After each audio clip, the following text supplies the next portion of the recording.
One of the things that psychologists talk about is threatened egotism, what happens when someone who has a very strong sense of ego is challenged in some fundamental way. So you could take one of the stories I tell in the book that I think is interesting is there's this famous encounter between Angela Merkel and Vladimir Putin. And in an attempt to intimidate her in a state meeting, he'd heard that she was afraid of dogs. And so he lets a dog come into the room in an attempt basically to intimidate and to scare her.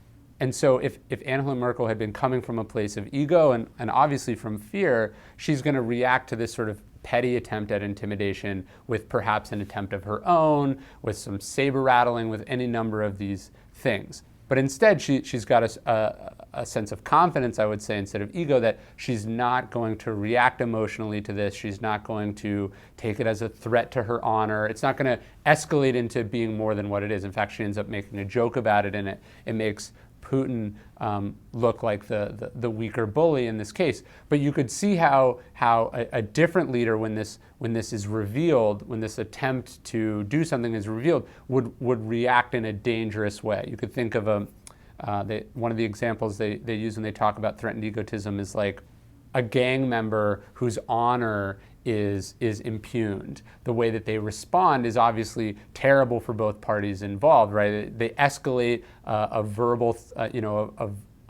wound into violence, and it makes a non-serious situation into a serious one.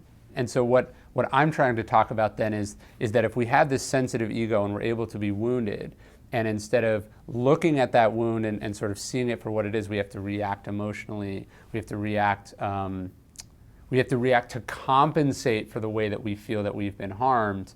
It can create really dangerous situations very quickly. So and often we think ego is supposed to be strength, but in fact it's just a sort of a veneer for a profound weakness, and that it's the compensation for that creates bad situations.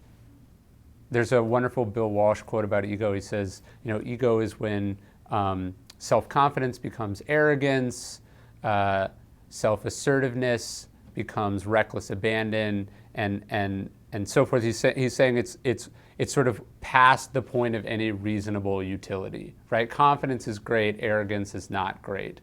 Or Cyril Connolly is saying ego, like cancer, is sort of an over-assertion of cells. And that's sort of what I see ego is. It's great to believe in yourself. The problem is when your belief in yourself is not based on anything real. And so that's the enemy of trying to do basically anything that requires interacting with other people, right? If you're a creative and you're not able to take feedback because your ego is either so strong or you're not able to take feedback because you don't care what anyone thinks, your work's not going to get any better. If you don't care about your audience, you don't understand who they are and what's going on in their life because you lack empathy, which is another symptom of ego, your work is going to suffer. If you can't work with other people because you're selfish and you have to be the center of attention of all times, you're not going to have a team around you. So it basically makes anything that we're trying to do harder than it already is.